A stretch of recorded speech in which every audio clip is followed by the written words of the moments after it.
Your support helps us bring you programs you love. Go to wyomingpbs.org, click on Support, and become a sustaining member or an annual member. It's easy and secure. Thank you.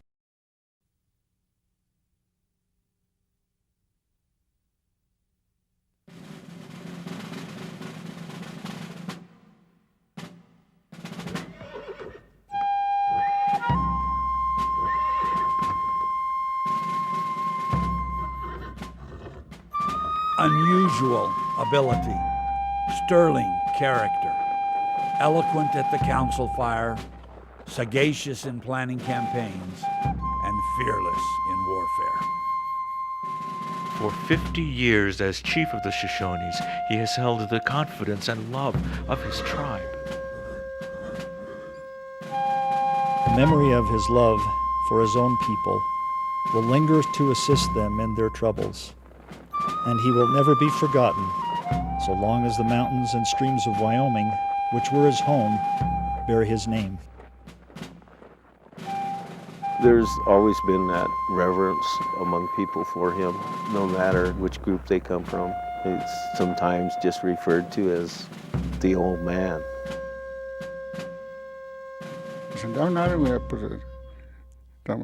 Washakie. Ovation. Dukumian Urian Harwingen. Developer Nawodes. Uwitness and Dactagan and Hagadan on Washakie. Sangon to me, Mammy Japsur, the Shoshone. Ishoka Suka, Ari Web. The Sundes Bumu and Warroganda. This Ari Web.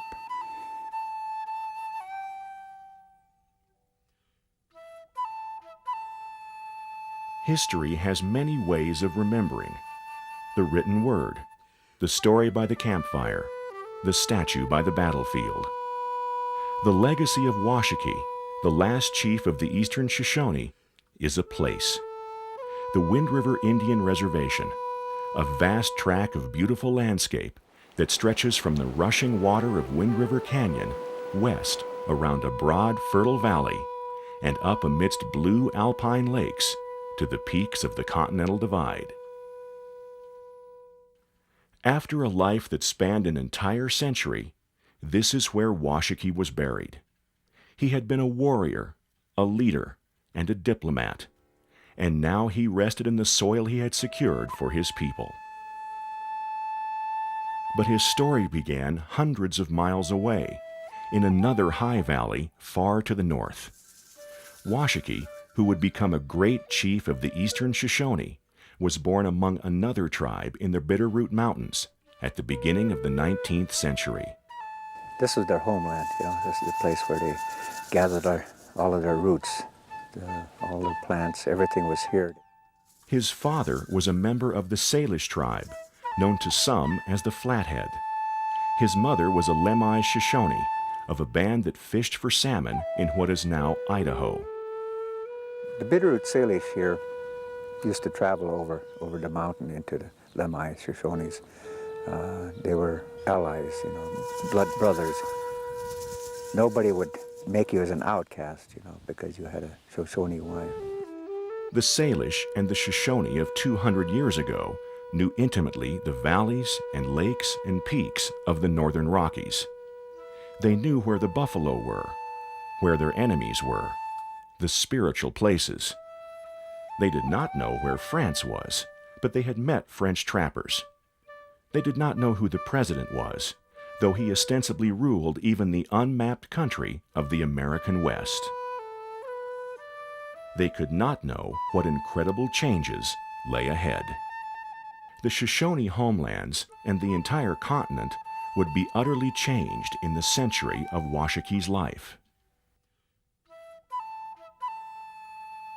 President Thomas Jefferson sent Lewis and Clark in 1804 to explore the Louisiana Purchase from St. Louis to the West Coast. They were followed by a flood of immigrants who marveled at the wild, promising world of the West.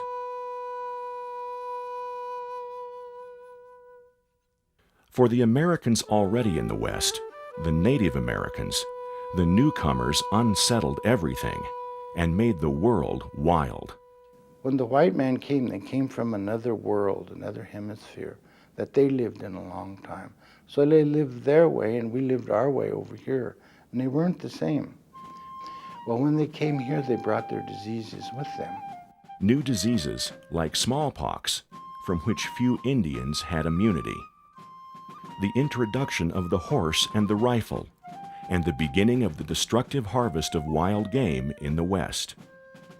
The tide of American empire, a great movement of immigrants, compressing the native tribes until they were fighting with each other and with the U.S. military, all in just a century.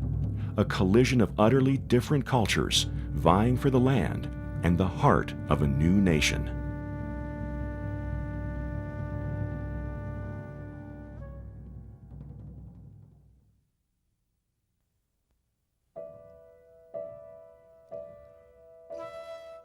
There are no surviving stories of Washakie's childhood among the Salish, but we know that as an Indian boy of that time, he would be an experienced hunter at an early age. He might have gone on a vision quest to gain strength and guidance. When they start walking, they're already getting their discipline. They're getting their discipline. Up to 10 years old, they were in the care of their mothers. After 10 years old, they become, into the hands of their uncles or their fathers to train them. The Salish were a relatively peaceful people, but they found themselves fighting over hunting grounds and horses with the Blackfeet from the north. A skirmish with a band of Blackfeet set off a chain of events that would lead Washakie to the Shoshone. Him and his family, they was up that way towards Montana, and they happened to run into the Blackfeet, and they killed his dad. Young Washakie survived the attack. He said a man came to him, and he said when he got up, he told him he was going to be a leader.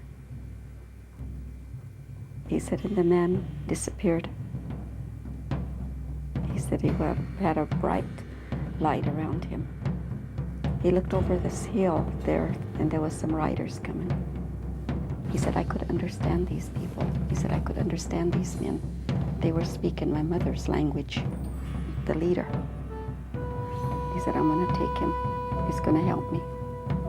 He's strong. He said, look at him. He's still standing. The boy found a new home among the Lemhi Shoshone. The Lemhi were one of many Shoshone bands throughout the West, ranging from the deserts of Utah to California and north to Canada. All of the 24 different bands of Shoshone spoke the same language. The only difference in the language and speaking the language is the dialect. If communication became a problem, then there was also the Indian Sign Language. Washakie was fully accepted among the Lemhi Shoshone and trained as a warrior and hunter. Young children are treated as adults. If they wanted their child to be a war leader, they were spiritually trained to use the mind to endure pain. As a young man, he also ran with a Bannock band. The Bannocks shared the Snake River country with the Shoshone. The more aggressive young Bannocks sometimes raided immigrant travelers, and there are stories that Washakie participated. That's where he really sharpened his skills was the Bannocks as far as a warrior. You're growing to adulthood and that. And so from that, I think the Bannocks were they liked to fight. And the Shoshones, they would fight, but the Bannocks seemed to do a lot more of it, as the history records will show. The first fight, I was a boy. There were 8 in the party, all were on foot. We went until we found 5 lodges of Blackfeet. We crawled up and got their horses. We killed several Blackfeet. Washakie, 1893. It was during this period that he received the name we know today, Washakie. Some people will say it's rawhide rattle to the big wind people or to the people in the area that I grew up. It actually was in reference to the scar. The Shoshone name for that rattle is Washakie. The migrators that come in interpreted that Washakie into a Washakie. And right there is where they called him Washakie. He would have a rattle that he made from a buffalo. And what he would do is when he would go into battle, he would shake it so that it would spook the horses, and they would think that it was a rattlesnake. But his destiny was to be a leader, and that would happen among the eastern Shoshone in the Wind River Valley.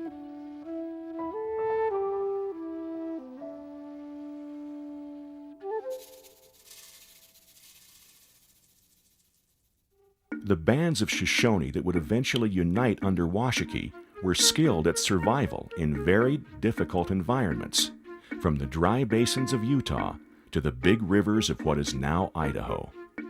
Some other tribes referred to them with a hand sign. The sign in the sign language of the Plains tribes for the Shoshone was the snake. That was a sign of respect for the Shoshone people, but it also was an indication that Shoshone people were very capable of outmaneuvering other tribes. Archaeological digs suggest Shoshonean people inhabited the fringes of the Rocky Mountain Cordillera for thousands of years. The Shoshone language connects the tribe to the Indians of Central America, such as the ancient Aztecs.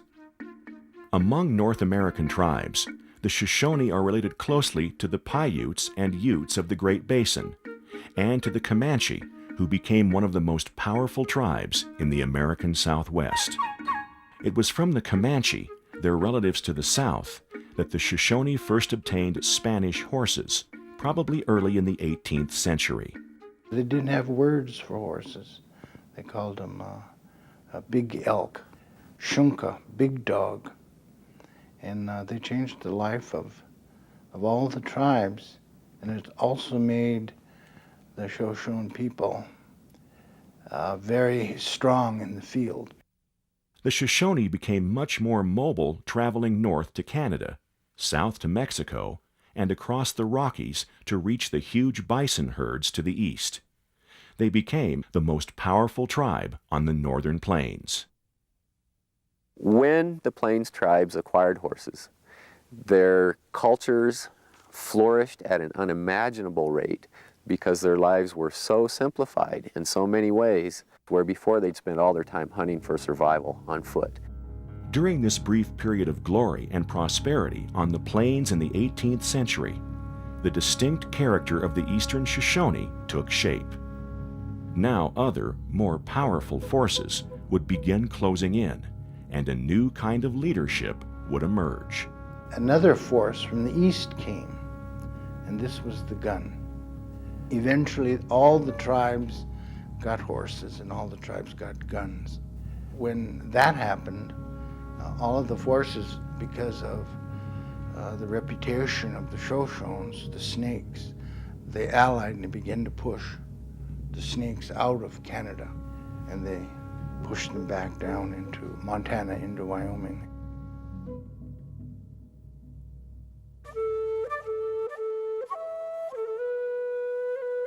To politicians like Thomas Jefferson, the West offered space, a vast empty repository where you could send restless pioneers and Indian tribes from the East.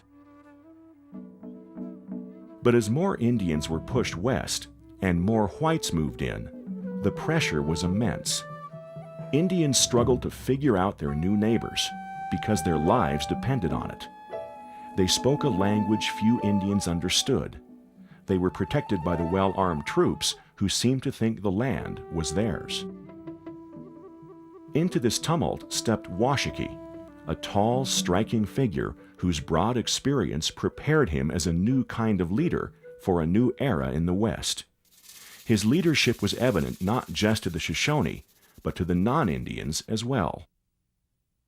He was a man born to command, having strength and dignity, endurance, and a countenance expressive of fine character and determination. Elizabeth Burt, Army Wife, 1865. Strangers saw these attractive qualities in Washakie at an early age. As a young man, after his time with the Lemhi and Bannocks, he hooked up with white trappers.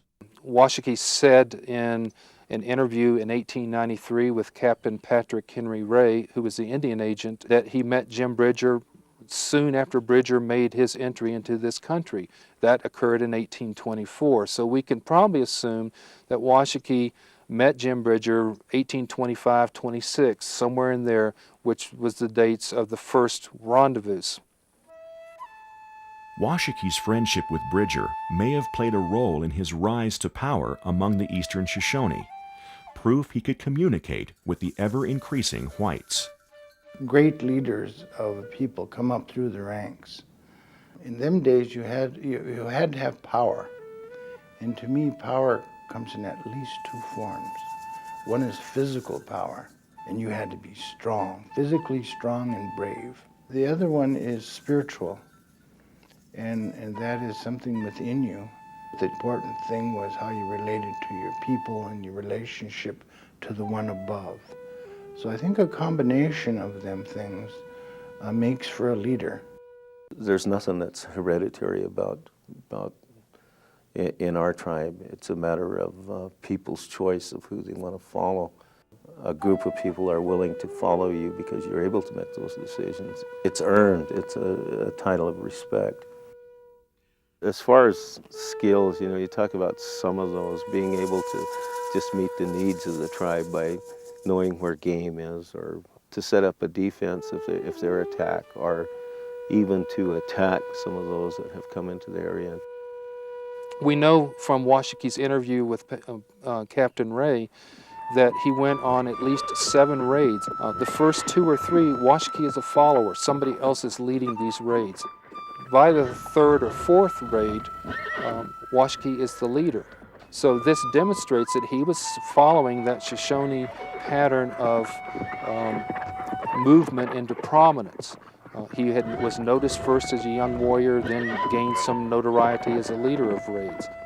They wanted to put Washakie through certain ceremonies, so they cut their fingers to make blood, and he marked on the chief's body, and then the chief marked his on his. So they become blood brothers. Washakie comes into the written record in the 1840s, and this is when Osborne Russell mentioned that Washakie was one of these rising young warriors who was well known for his prowess in battles against the Blackfeet. The village of the Snake Chief, Mowumha, already amounted to more than 300 lodges, and moreover, he was supported by the bravest men in the nation, among whom were Inkatosh Oyo, Fibebo Untuatsi, and Washakie, who were the pillars of the nation and at whose names the Blackfeet quaked in fear. Osborne Russell. The years that followed were a most difficult time for the Shoshone Indians. They were beset on all sides. White immigrants to the south, Blackfeet and Crow to the north, Sioux from the east, the Utes to the west, and now Mormons moving into Utah. With game diminishing, many tribes coveted the hunting grounds of the Wind River and Bighorn basins.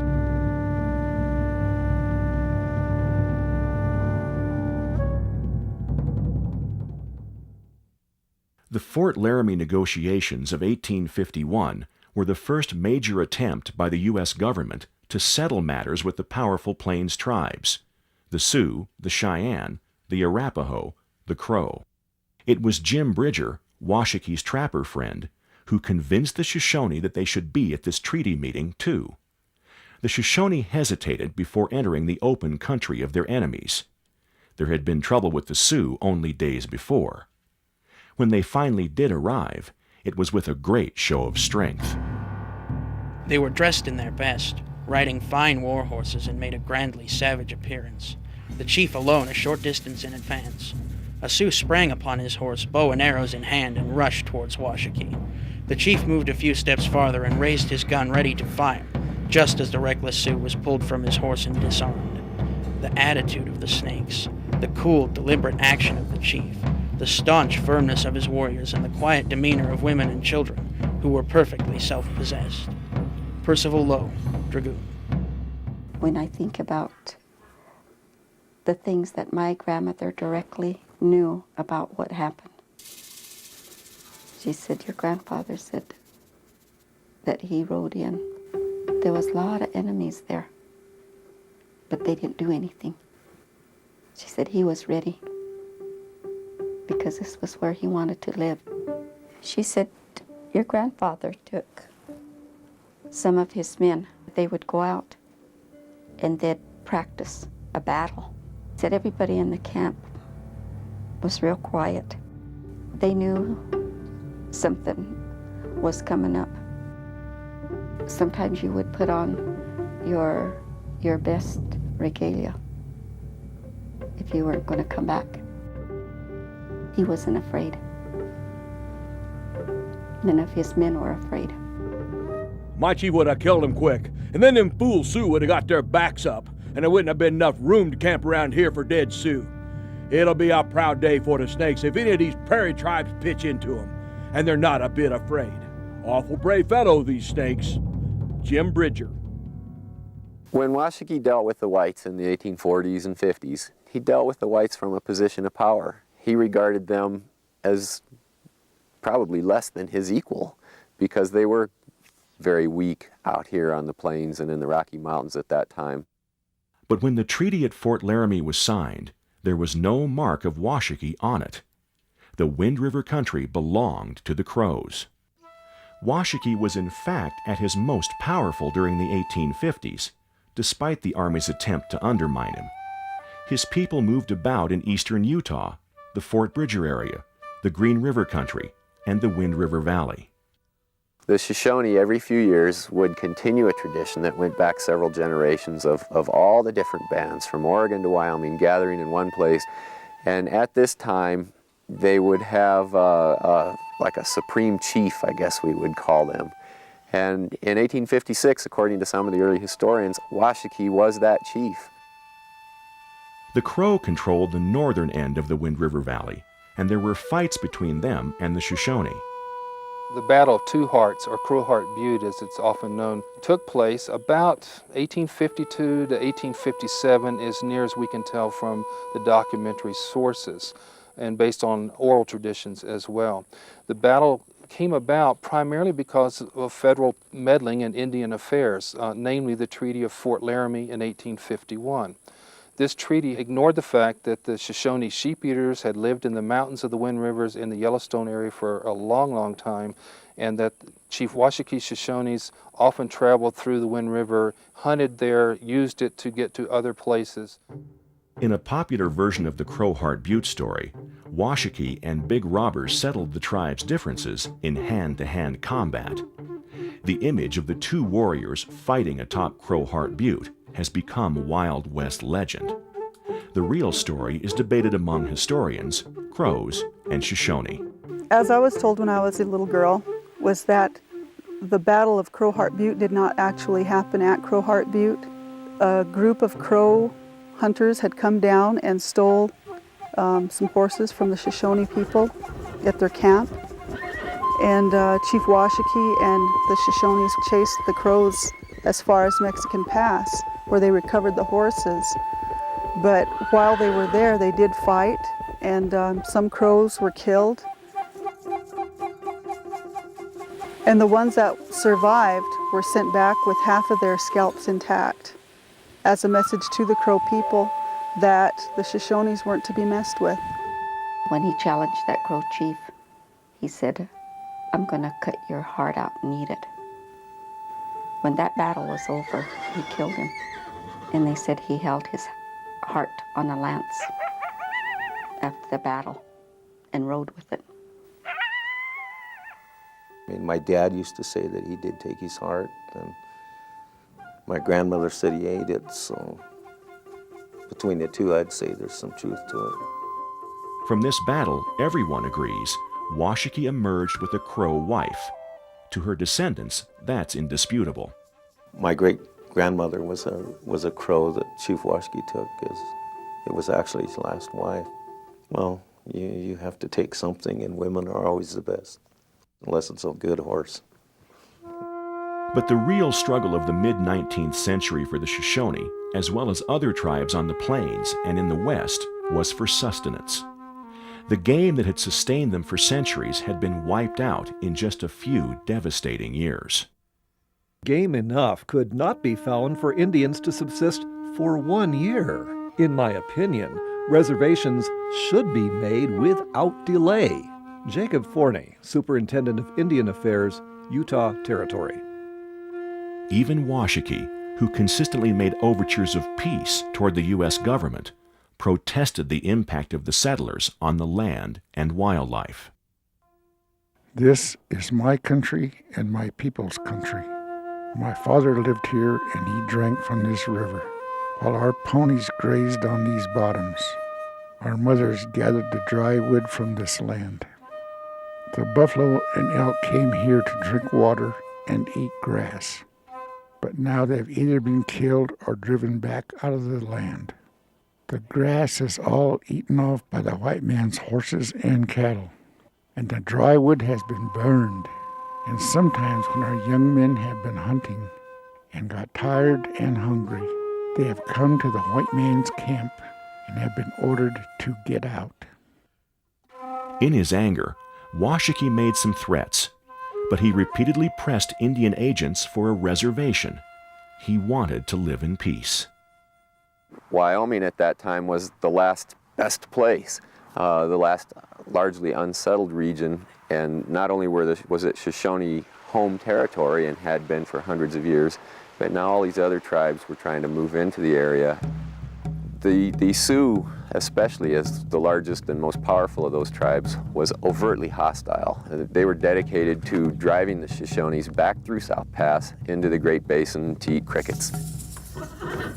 With his large horse herd and his hold on valuable hunting lands, Washakie knew the Sioux coveted his wealth.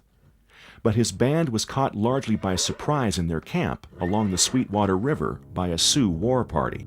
In mid-June of 1861, the Shoshones under Washakie were camped at the site we call Burnt Ranch today. At the time, it was a trading post called Gilbert Station at the last crossing of the Sweetwater. On the morning of June the 20th, on one of the longest days of the year, the older women were, as usual, getting up early and beginning to light the cooking fires outside the teepees and prepare breakfast. When, as the sun was rising over the bluffs above camp, between 100 and 200 Sioux, Cheyenne, and Arapaho warriors appeared with the sun at their backs, and the Sioux thundered through the camp and weaving in between the teepees, and they were stealing all the tethered horses. There was a village under attack. The theft of horses was a major loss. But more devastating to Washakie was what happened to his oldest son, Nanagai. Nanagai rode into camp with the other warriors from Gilbert Station where they'd spent the night. Washakie berated this young man, called him an old woman, said, "What are you doing riding into camp after our enemies have attacked and fled? Why aren't you chasing them down out there?" So Nanagai whipped his horse and charged out of camp and up the hill alone. According to one of the written records of of the traders who witnessed the whole battle, it says he had a Colt's revolver in each hand and he shot down one Sioux on the one side and another Sioux on the other side before the remaining Sioux warriors crossed their lances in his body. And Washakie always felt that his hasty words had led Nanagai to ride out so impetuously. In addition to losing his son, for which he supposedly mourned 4 days and his hair turned white, his village was also now in mortal danger. Washakie, described as despondent, removed his band to Green River Lakes and waited.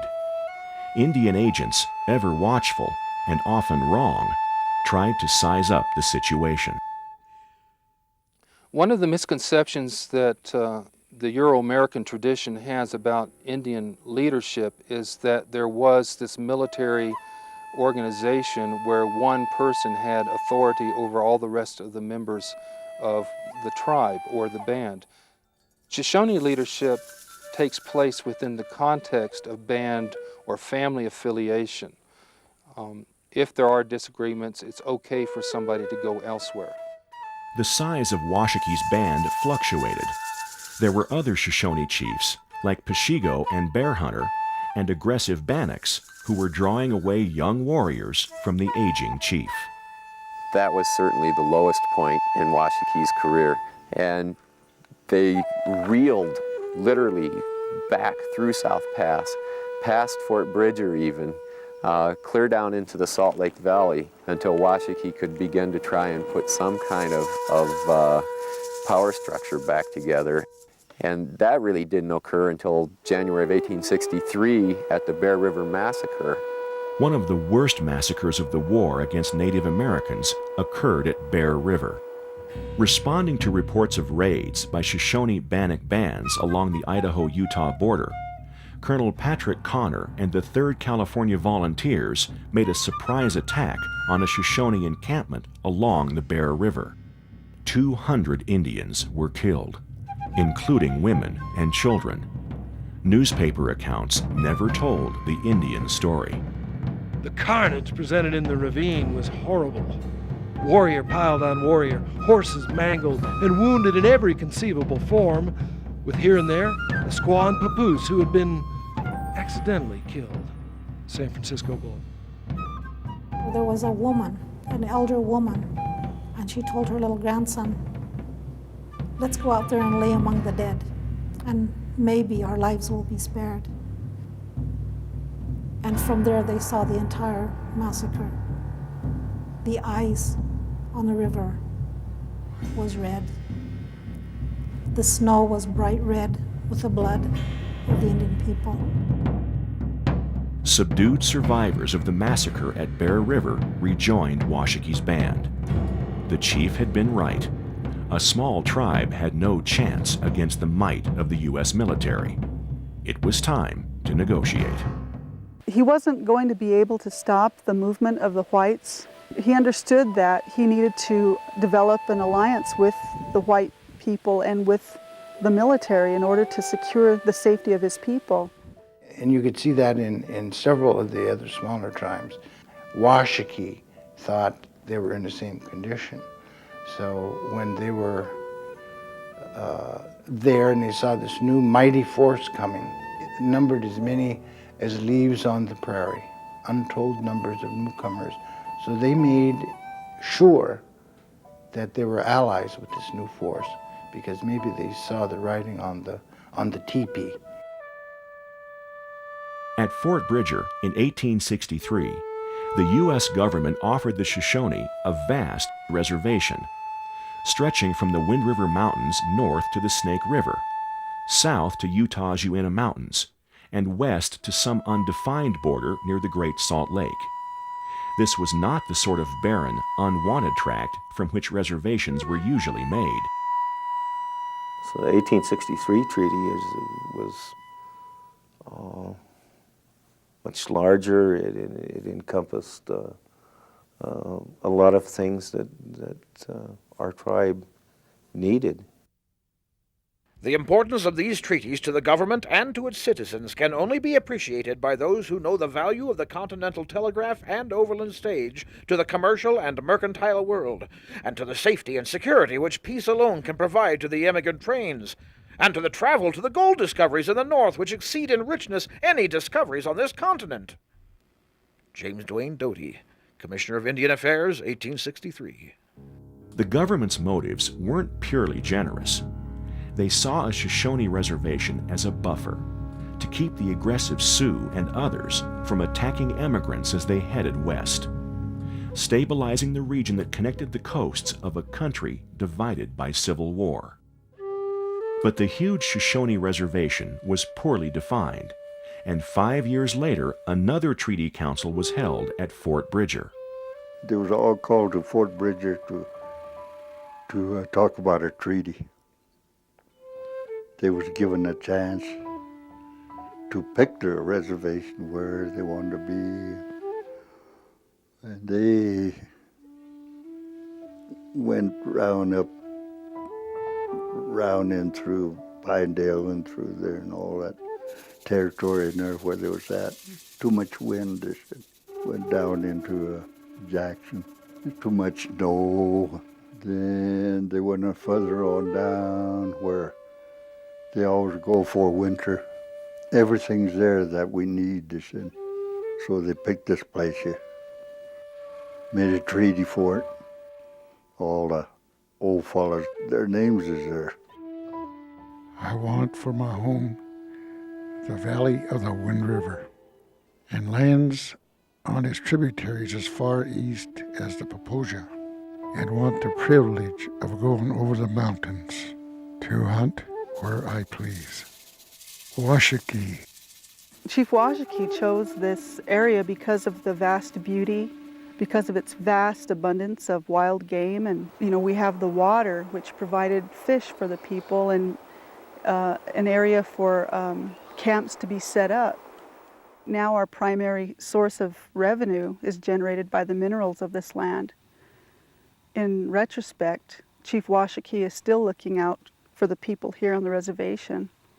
He and his council members got to choose the reservation. So they chose a land that they knew well and was rich in natural resources. I see the 1868 treaty as another attempt on the part of Washakie not only to secure one of the last remaining refuges of the buffalo and a food supply, which he knew, but also the government must have felt very good about moving the Shoshone and other people away from the critical passage through southern Wyoming. The idea of moving them into the Wind River territory that became the perfect place for a reservation. So here, government and Shoshone interests coincided. Washakie again showed his skill at negotiations. In the second treaty, he demanded military assistance, food and clothing, and firm boundaries defining a 3-million-acre reservation that included the Wind River Valley. It also encompassed South Pass, where the Oregon Trail passed through, and the high Wind River mountain country, with its hundreds of lakes and herds of elk and deer.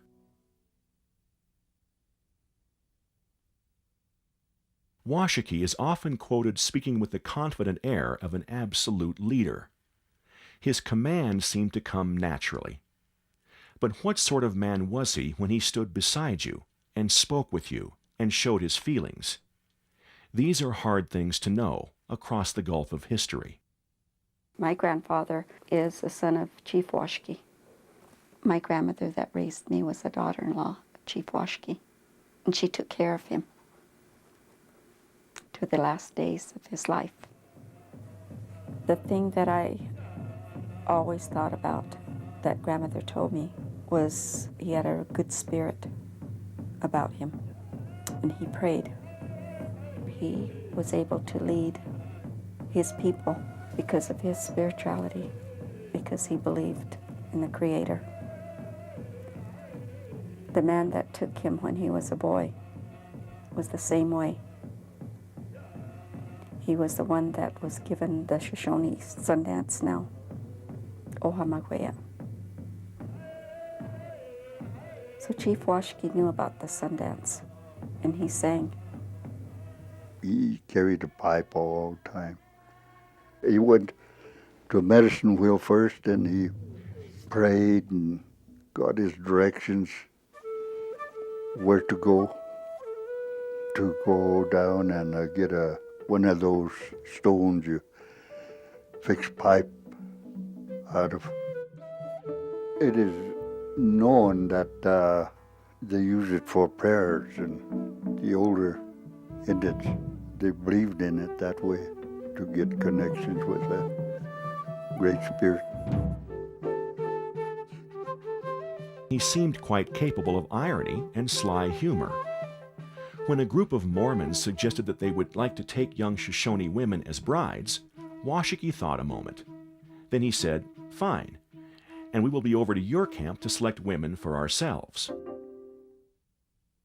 In 1874, a young school teacher named James Patton accompanied Washakie on a hunting trip in the Owl Creek Mountains. There, among his people, we find a man well into his 70s, still full of vigor and vitality. Huge fires were burning throughout the camp. Harangues were made by the old men, incantations made by medicine men. Drums were beaten, rattle shaken. Washakie himself seemed on this wild and weird camping ground like another being. His voice, loud and clear, rang out on the night air as he addressed his people. His face lighted up and caused great enthusiasm among the young and the old as they joined in singing their old war hunting songs, and the drums beat louder as one and then another of the old men took the speech, enumerating a victory here and there over their enemies, their own bravery, and their success on the hunt. James Patton, schoolteacher, 1874. That would be one of Washakie's last hunts. The bison, already wiped out in most of the West, would soon be gone from the Wind River and Bighorn Basin, too.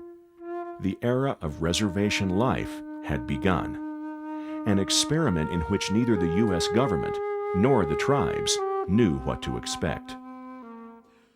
For the Eastern Shoshone, the adjustment from their old nomadic life to a settled community was difficult.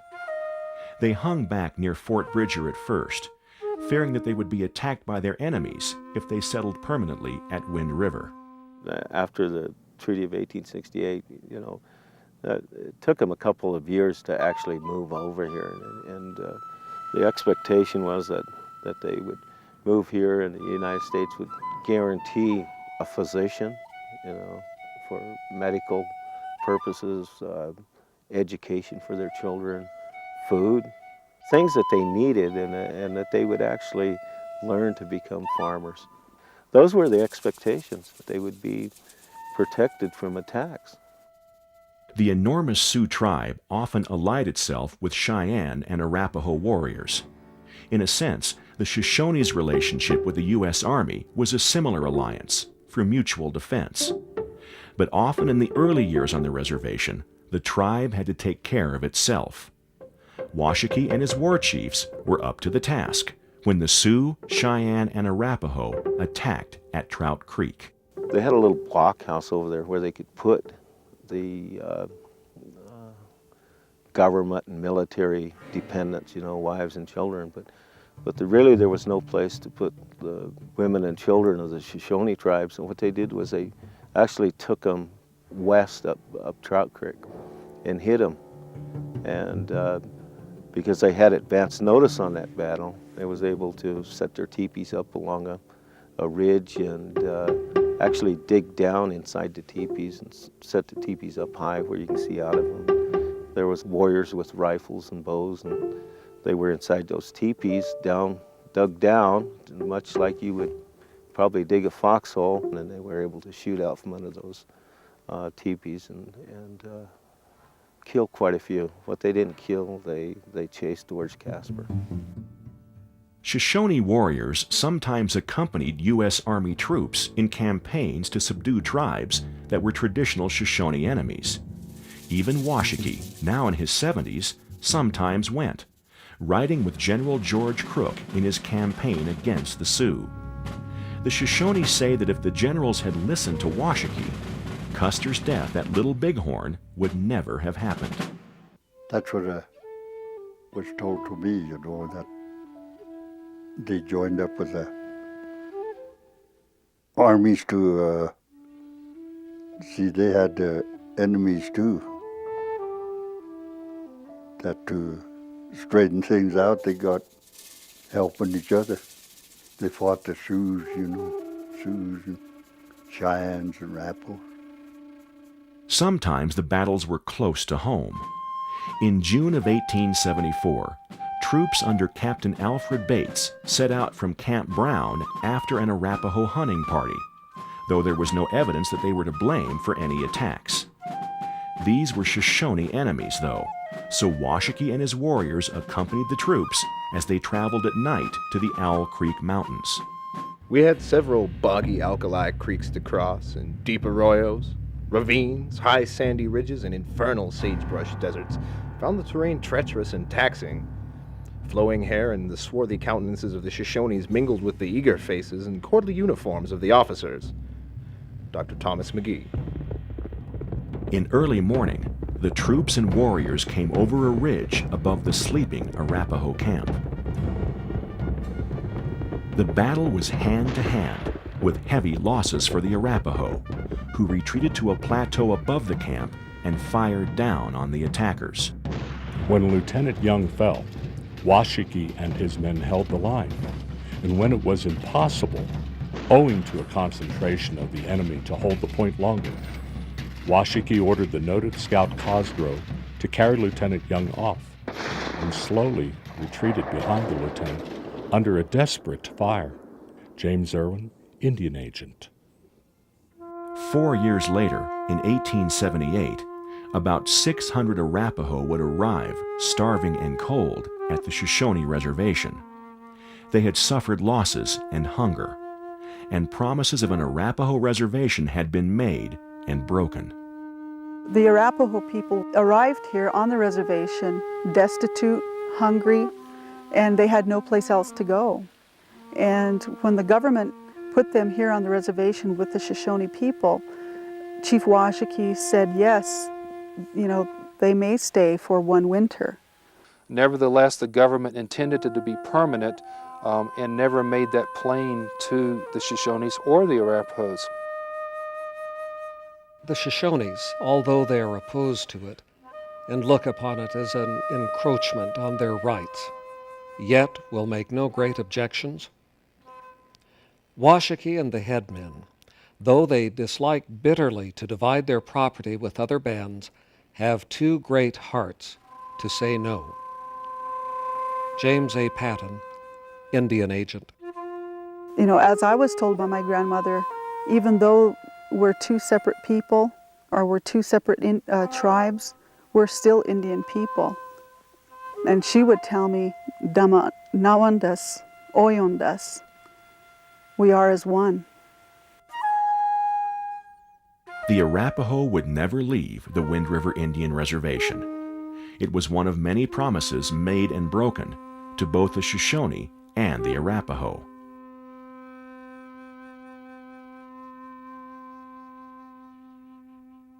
To this day, people still argue about what is right and wrong about reservations. But in Washakie's time, what was wrong was quite evident. The tribes had exchanged their freedom and their claims on the traditional lands in exchange for their own inviolate piece of property and government support to help them get started. The efforts of tribal members were stymied when annuities were cut or farm implements failed to arrive.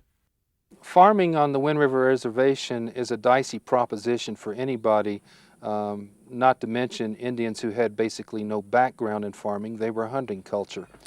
The government expected the Shoshones to farm, but they never supplied them with what they really needed to make that successful, and that was water.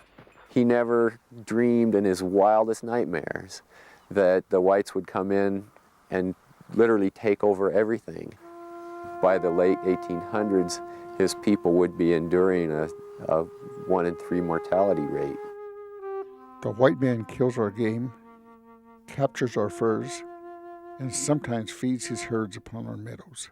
And your great and mighty government does not protect us in our rights.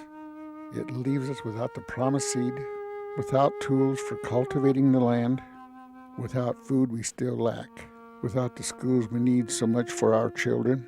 I again say, the government does not keep its word. At the very time the Shoshone were signing the 1868 treaty, a gold rush was developing in the high country around South Pass. The miners were digging within the reservation boundaries. So the government sent Felix Bruneau, a veteran negotiator with tribes, to see if the Shoshone would give up the land in exchange for some acreage to the north. The government thinks that exchange is fair. If the Indians do not think it fair, it is for them to say so. I have two hearts about it. This land is good. There is plenty of grass, berries, prairie squirrels, and fish. That in the north is poor, and I think it belongs to the Crows. Suppose you give the president that land, and the president gives you $5,000 worth of cattle every year for 5 years. The Shoshone gave up 700,000 acres in the negotiations with Bruneau. Though Washakie recognized the value of resources like gold, he could see dangerous conflicts looming with miners in the South Pass area. Peace was the path that he and the other Shoshone leaders had chosen. Washakie does confer with his council members to pursue the best policy. It looks like he has absolute authority, but he's doing the same thing he did all along, which is use his advisors to help him decide the best course of action for his people.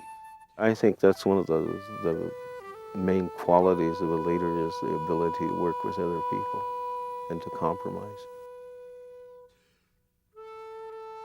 After 1885, Shoshone wealth declined rapidly. This happened because buffalo had been killed off.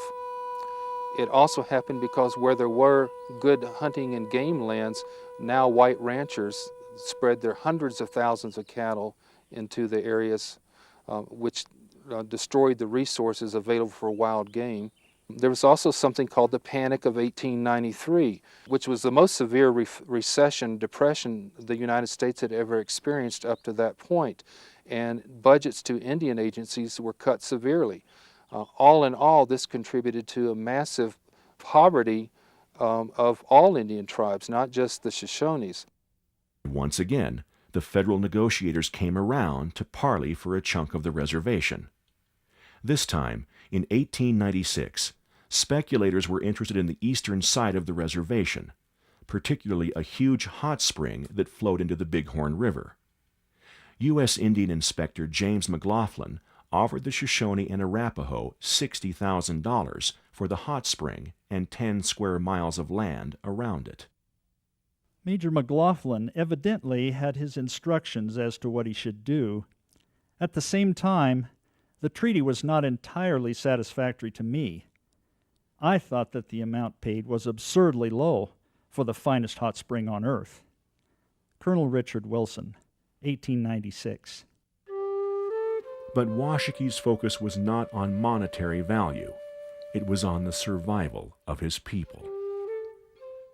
I used to go to the hot springs on the Owl Creek when the game and buffalo were there.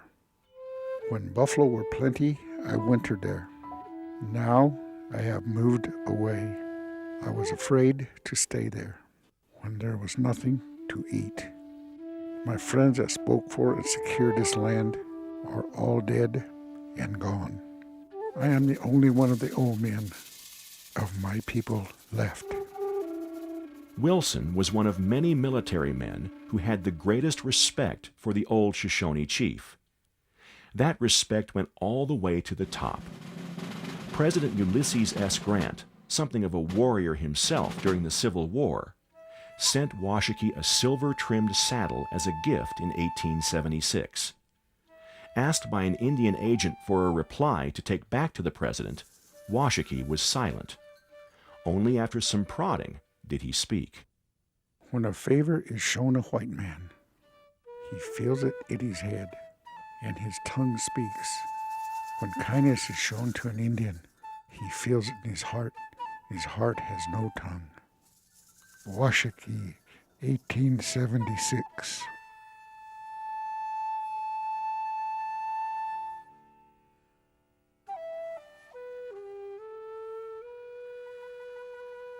Washakie was an old man now. The life he had been born to, following the cycles of the seasons, was long gone. Skirmishes, battles, and wars had been won and lost. His people were around him in the warm valley. He had the respect of presidents. But he stayed close to his family. And he lived to be old. A lot of times, good people live to be old, to be good seeds. That's what they're here for, being examples. To the end, the old man lived a robust, unpretentious life. He made visits around the reservation, often riding his horse. In February 1900, his health took a turn for the worse. He had been having difficulty eating and finally could no longer rise from his bed. He had last words with his friends and family.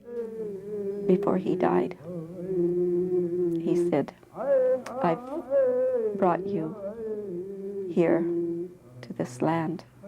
It's beautiful. This is where I like to live, and this is where I brought my people. We lived a good life here." I want to say a few words to my children and family. I want you to open your ears and heart so you will know what I am saying to you. It has always been my hope to keep peace and harmony. I have never permitted a disgraceful depredation by my people when it was possible for me to prevent it. It is my earnest prayer that you, my children, will follow the footsteps which I have made for you, and you will always be highly respected by our people and the white people. I'm not telling this to one of you, but to all. He was buried with full military honors at the cemetery in Fort Washakie, where he lies today.